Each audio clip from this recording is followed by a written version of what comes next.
এত সুন্দর দেখতে এই বন রাত হতেই ভয়ঙ্কর হয়ে ওঠে, কারণ সেই বনে এক ভয়ঙ্কর ডাইনি বাস করে, আর ওর আশপাশ দিয়ে কোনো পশু পাখি গেলেই ও ধরে খেয়ে ফেলতো। এই একই রক্ত খেয়ে খেয়ে বোর হয়ে গেলাম, আর ভালো লাগছে না। অন্য কোনো রক্ত খেতে হবে। কিন্তু কিসের রক্ত খাওয়া যায়? আমি শুনেছি মানুষের রক্ত নাকি অনেক টেস্টি হয়, খুব মজার। কিন্তু এই গভীর জঙ্গলে আমি মানুষের রক্ত কোথায় পাবো? মানুষের রক্ত খেতে হলে তো আমাকে গ্রামে যেতে হবে, আর আমি যদি গ্রামে যাই তাহলে তো সমস্ত গ্রামবাসীরা মিলে আমাকেই মেরে ফেলবে।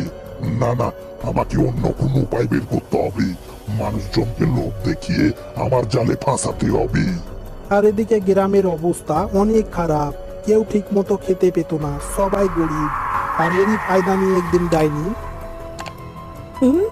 ডাইনি পালাও পালাও, নিজের প্রাণ বাঁচিয়ে পালাও, আমাদের গ্রামে ডাইনি ঢুকে পড়েছে, পালাও পালাও। শোনো শোনো গ্রামবাসীরা, আমাকে দেখে ভয় পেও না। আমি তোমাদের কোনো ক্ষতি করব না। আমি তোমাদের উপকার করার জন্য এসেছি। আমি জানি তোমরা অনেক কষ্টে আছো, তাই আমি তোমাদের কিছু সোনা উপহার দিতে এসেছি। এই নাও, আমার তরফ থেকে কিছু সোনা নিয়ে যাও। ডাইনি হয়ে আবার আমাদের সোনা দিতে এসেছে? ডাইনি আবার এত দয়ালু হলো কবে থেকে? না, আমার তো বিশ্বাস হচ্ছে না। তবুও চলো ওর কাছে গিয়ে দেখি আসলে ও কি বলতে চাইছে। দেখো গ্রামবাসীরা, আমি একজন ভালো ডাইনি। তোমাদের উপকার করার জন্য এতগুলো সোনা নিয়ে এসেছি। তোমাদের যার যতগুলো সোনা দরকার নিয়ে যাও, গিয়ে চাষাবাদ করো, ব্যবসা বাণিজ্য করো, আর সুখে শান্তিতে থাকো। এরপর যখন তোমাদের ব্যবসা বাণিজ্যে লাভ হবে, তখন সময় মতো আমাকে আমার সোনা ফিরিয়ে দেবে। সে তো বুঝলাম, কিন্তু যদি সময় মতো দিতে না পারি? তখন তোমাদের আমি যা বলবো মাথা পেতে মেনে নিতে হবে। আমি যা বলবো সেটাই করতে হবে। দেখো গ্রামবাসীরা, ওর সোনা নিতে যেও না, পরে তখন সময় মতো দিতে না পারলে ঘাড় মোটকে দেবে। তাই ভালো হবে নিজের ঘরে চলো, এই সোনার দিকে লোভ দিও না। এরপর সমস্ত গ্রামবাসীরা সোনা না নিয়েই চলে গেল। আরে, আমি ভেবেছিলাম লোভে পড়ে ওরা সমস্ত সোনা নিয়ে নেবে, কিন্তু কেউ তো নিল না। আমাকেও চিনিস না, আমিও খুব খাতারনাক ডাইনি। কি করে তোদের নেওয়াতে হয় আমার জানা আছে। দাঁড়া, এক্ষুনি তোদের মজা দেখাচ্ছি। পরের দিন ডাইনি কিশোরের বাড়িতে এসে দেখলো ওর ছেলে ছাদের উপরে খেলা করছে।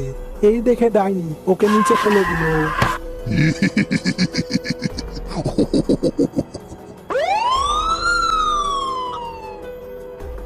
দেখুন, ঘাবড়াবার কিচ্ছু নেই। তাড়াতাড়ি কাউন্টারে 5 লাখ টাকা জমা করে দিন, এক্ষুনি আপনার ছেলের অপারেশন চালু হয়ে যাবে। 5 লাখ? আমরা গরিব মানুষ বাবু, আমরা এত টাকা কোথায় পাবো? সে আমি কি করে বলবো? তাড়াতাড়ি কাউন্টারে 5 লাখ টাকা জমা করুন, নইলে কিন্তু আপনার ছেলেকে বাঁচানো যাবে না। এবার কি হবে? আমরা 5 লাখ টাকা কোথা থেকে নিয়ে আসবো? ওগো, তুমি আর কেঁদো না, আমাদের ছেলের কিচ্ছু হবে না। আমি দেখছি কি করা যায়। ডাইনিজি, আমি সকালবেলা তোমার সোনা নিতে চাইনি, কিন্তু এখন নিতে চাই। দাও, আমাকে কিছু সোনা দাও। নে যা, যত দরকার নিয়ে যা। আমার শর্ত মনে আছে তো? হ্যাঁ, তুমি যা বলবে আমি তাই করব। আমি তোমার সমস্ত শর্তে রাজি আছি। এখন তাড়াতাড়ি আমাকে কিছু সোনা দিয়ে দাও। আর কিছু সোনা নিয়ে চলে গেল। আরে, কিশোর ভাই না? ও আমাদের বারণ করলো যে ডাইনির কাছ থেকে সোনা নিও না, আর এখন সে নিজে চুপি চুপি ডাইনির কাছ থেকে সোনা নিয়ে যাচ্ছে। যাই, আমিও কিছু সোনা নিয়ে যাই। দাও ডাইনিজি, আমি তোমার সমস্ত শর্তে রাজি আছি। দাও, আমাকে কিছু সোনা দাও দেখি। হ্যাঁ, এই তো তোমাদের জন্যই রাখা আছে। যাও, যত ইচ্ছে নিয়ে যাও। এইভাবেই দেখা দেখি অনেকেই ডাইনির কাছ থেকে সোনা নিয়ে গেল। আর কিছুদিন পরেই ডাইনি কিশোরের কাছে আসলো। এই অনেক দিন তো হয়ে গেল, আমি আমার সোনা আর তোর কাছে ফেলে রাখতে পারবো না। আমাকে আরো সবাইকে দিতে হবে। আমার কাছে তো আর সোনা নেই, তোর কাছ থেকে নিয়েই অন্যজনকে দেব, অন্যজনকে সাহায্য করব। দে দে আমার সোনা, তাড়াতাড়ি এক্ষুনি আমাকে ফিরিয়ে দে। কি এত তাড়াতাড়ি তোমার সময় হয়ে গেল? এত অল্প সময়ের মধ্যে তোমার এতগুলো সোনা আমি কোথা থেকে দেব? না না, আমিও সব কিচ্ছু জানি না। হয় তুই আজ আমাকে সোনা দেবি, নইলে আমার সঙ্গে যাবি। আমি যা বলবো তোকে সেটাই করতে হবে। আচ্ছা চলো, আমি যেহেতু তোমাকে কথা দিয়েছি, তোমার সমস্ত শর্তে রাজি, তখন তো আমাকে যেতেই হবে। চলো, কোথায় নিয়ে যাবে? এবার তুই মরার জন্য তৈরি হয়ে যা, এক্ষুনি তোর রক্ত চুষে খাবো। কি বলছো ডাইনিজি? এটা আবার কি কেমন শর্ত? আমি তোমার এই শর্তে রাজি না। আমাকে আগে বলনি কেন? আমাকে মেরো না, আমাকে ছেড়ে দাও, আমি বাঁচতে চাই। আহ, কি সুস্বাদু রক্ত! মানুষের রক্ত যে এত সুস্বাদু হয় আমার জানা ছিল না। আজ আমার মনটা ভরে গেল। এইভাবেই ডাইনি যাদের যাদের সোনা দিয়েছিল ওদের ধরে ধরে রক্ত খেয়ে মেরে ফেলতে লাগলো। কি রে, কাল কাল করে করে তো 1 মাস পার করে দিলি, আর কতদিন সময় নিবি? আমি আর সময় দেব না, আমার সোনা এক্ষুনি ফিরিয়ে দে। দেখো ডাইনিজি, আমাকে আর একটা দিন সময় দাও। আমি শুনেছি জঙ্গলে নাকি একটা পরী এসেছে, আর ও সবাইকে সোনা দিয়ে সাহায্য করছে। আমি আজকেই তার কাছে যাব, আর কিছু সোনা নিয়ে এসে তোমাকে দিয়ে দেব। আমাকে শুধু একটা দিন সময় দাও। আমাকে তুই আবারও পাগল বানাচ্ছিস। আমি আর তোর কোনো কথাই শুনবো না, এক্ষুনি তোর ঘাড় মটকে দেব। এই বলে ডাইনি তার ঘাড় মটকে দিল। এই, তোর খবর কি বল? তুই আমার সোনা কবে দিচ্ছিস, নাকি তোরও ঘাড় মটকে দেবো? আমাকে মেরো না ডাইনিজি, আমি তোমাকে কথা দিচ্ছি, কালকের মধ্যে যেই করে হোক তোমার সোনা আমি তোমাকে ফিরিয়ে দেব। আমাকে শুধু একটা দিন সময় দাও, দয়া করো আমাকে। এক কাজ করি, আজকে তো আমার খিদে নেই, পেটটা একেবারে ভরে আছে। ওকে আজকে ছেড়ে দি, তাছাড়া কালকের মধ্যে ওই এতগুলো সোনা কোথায় পাবে? তখন কাল না হয় ওর ঘাড় মটকে দেওয়া যাবে। আচ্ছা যা যা, একদিন তোকে সময় দিয়ে দিলাম, একদিনের মধ্যে তুই আমাকে সোনা নিয়ে এসে দে।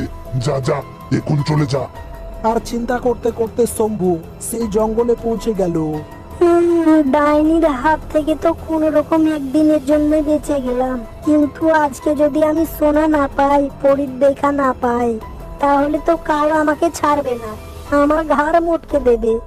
যেই করে হোক পরীকে খুঁজে বের করতেই হবে। কে তুমি?